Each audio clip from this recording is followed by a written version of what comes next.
Bulginaka, do you know that cybercrime is becoming a growing problem in Fiji? Cybercrime is defined as a crime in which a computer is the object of the crime, such as hacking and spamming. Cybercrime is also cyberbullying and using fake profiles to cause panic and spreading false news. If you're involved in this or know anyone who's committing these crimes, report them immediately. I'm Polly. And I'm Peter. We host the Traffic Jam Show on City FM. From 3 p.m. to 7 p.m. every weekday. Do the right thing. In this bulletin, counseling for Fijians in quarantine. 50 police officers assigned to traffic management. And more donations for children in Vonolevu.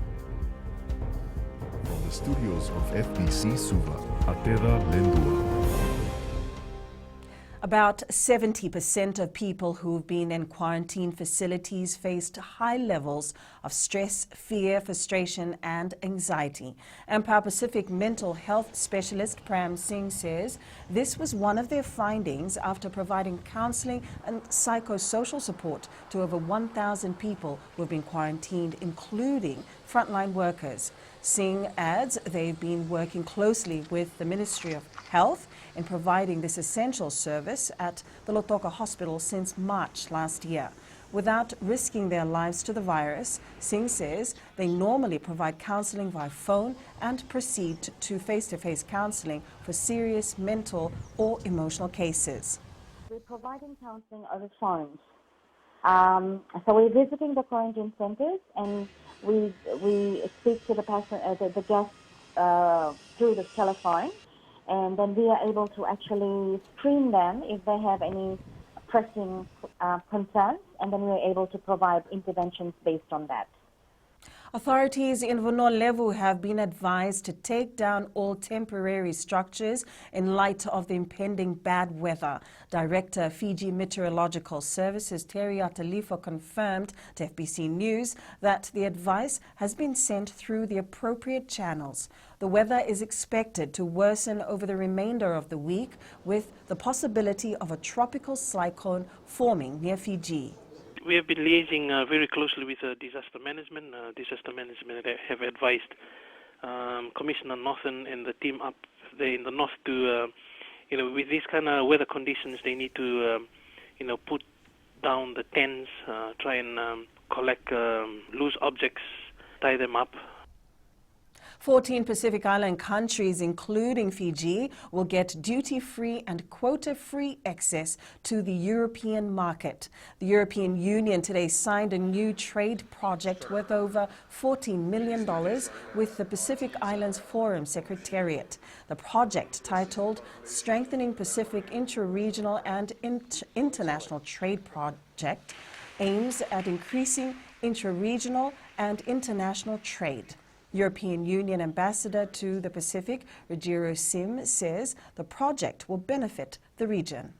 The purpose and the expected impact of this project is to help countries in the Pacific to take full advantage of their regional trade and increase their capacity to face international competition and get market share on the international trade, including on the European market, which is open for Pacific Island countries. Fiji's healthcare system is continuing to evolve with 22 new portable digital X-ray machines launched by the Prime Minister today. During the launch this morning, Prime Minister Voreqe Bainimarama says the $4.3 million investment will benefit Fijians in all divisions, including the Maritime Islands. Bainimarama says having such technology in our hospitals will allow medical personnel to carry out their work efficiently. This equipment at the ready in the aftermath of future storms. Rapid on-site digital X-ray of an injured Fijian could mean the difference between life and death. That is what this advancement means for our people. Suffering that will be spared and lives that will be saved. 50 police officers are deployed daily during peak hours to manage traffic in Suva and surrounding areas. Acting Police Commissioner, Rusiati Tundravu says in the last few days they've identified roads that are clogged with traffic. Tunravu says they use technology to determine the places that need help with traffic flow, and officers are mobilized accordingly. He says with increasing number of cars on our roads, the force is working out ways to improve the safe flow of traffic. We try to manage the main highways. There are other sideways side roads that are coming in, and we are trying to redivert roads so that the flow is there. I'm calling for the members of the public and the road users to be patient, and they have to plan how they use the road. In an effort to help thousands of children under the Ronald McDonald House Charities Fiji organization, this morning ASCO Motors donated $10,000. Organization Chair Mark McElrath says the assistance will go towards supporting children in the Northern Division. The Charity House says about 3,000 families pass through their organization a month seeking medical attention for their children who suffer from various illnesses. Basically, it's going towards the new Ronald McDonald House in Lambasa. ASCO has partnered with us to help the new structure that's being built and should open towards the end of this year. The new Lambasa project will house 11 rooms, and it will enable parents of sick children to stay close to their children when they're in the hospital being treated. Celebrating India's Republic Day is a great delight as India takes pride in its own achievements and also celebrates Fiji's growth. Speaking during the 72nd Republic Day of India, Chief of Protocol Chiko Rasongosongo says Fiji has learned and benefited enormously from India. Rasongosongo says the two countries enjoy a special and enduring relationship since 1879. He adds the timely and generous provision of assistance from the Indian government demonstrates their close friendship. Fiji greatly cherishes this relationship, and we look to an even more strengthened partnership in the years to come. Turning overseas, thousands of Indian farmers protesting against agricultural reforms breached barricades yesterday to enter the historic Red Fort complex in the capital, New Delhi. The farmers hoisted flags after clashing with police who fired tear gas to scatter them. Up ahead, one national side pulls out of Uprising Sevens, and Krishna's goal not enough.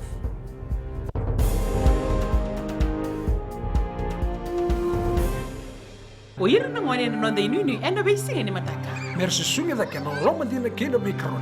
Sakena ngau na mitaro bina no rabaksa ngai ka wala loma taki na ngone. Dala bina oya o meliki. Bulre oya o Samuel Samuli. Nama kikira ena be mataka. Moniti kena makarombuka. Ni wai tiri kalima na miniti me ono kina tiri na kaloko. Ena Radio Fiji One na ndomo ibiti. Indaw kina na mataka. Dan ramai na singabo.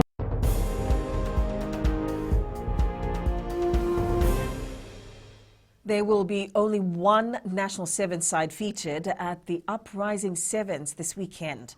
This has been confirmed to FBC Sports by tournament organizer Ropati Kauvesi.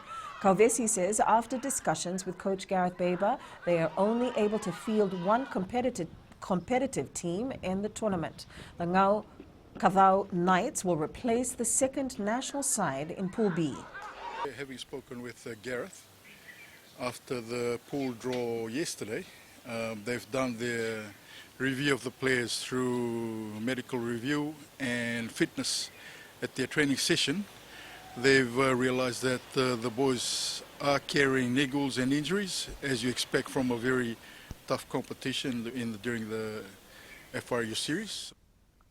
Flying Fijians number 8 William Memata has signed a contract extension with his Scottish club Edinburgh. The Fiji Football Association's top priority at the moment is the safety and welfare of its players.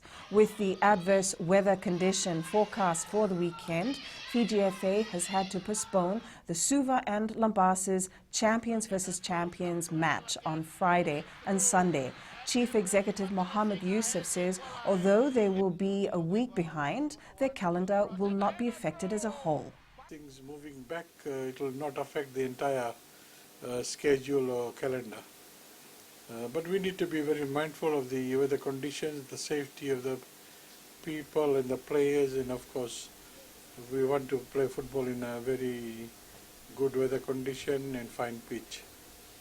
Fiji football captain Roy Krishna's goal for ATK Mohun Bagan was not enough as his side suffered its third loss of the season in the Indian Super League against Northeast United. Northeast United defeated ATK Mohun Bagan 2-1 this morning.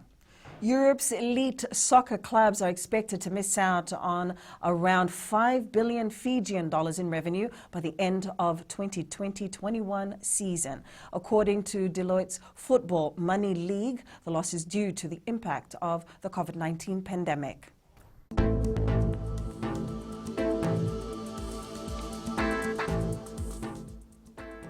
A heavy rain warning and a strong wind warning remain in force for Vanua Levu, Tabiuni and nearby smaller islands in the Lau group. A flash flood alert is in force for much of Vanua Levu. An active trough of low pressure to the north is expected to gradually drift south, bringing cloudy and showers tomorrow. That's FBC News. Now join us again at 7 p.m. for our major bulletin. For news you can trust, get the facts from FBC's TV, radio and digital news at fbcnews.com.fj. Take care and good afternoon.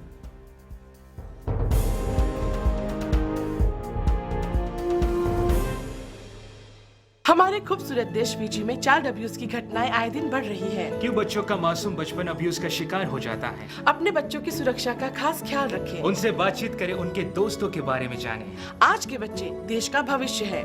मैं दीप्ति और मैं मोनिश, आपके हमसफर। शामिल हो जाए हमारे साथ Monday to Friday 5:45 AM से 10 AM तक रेडियो फिजी 2 देश की धड़कन पर।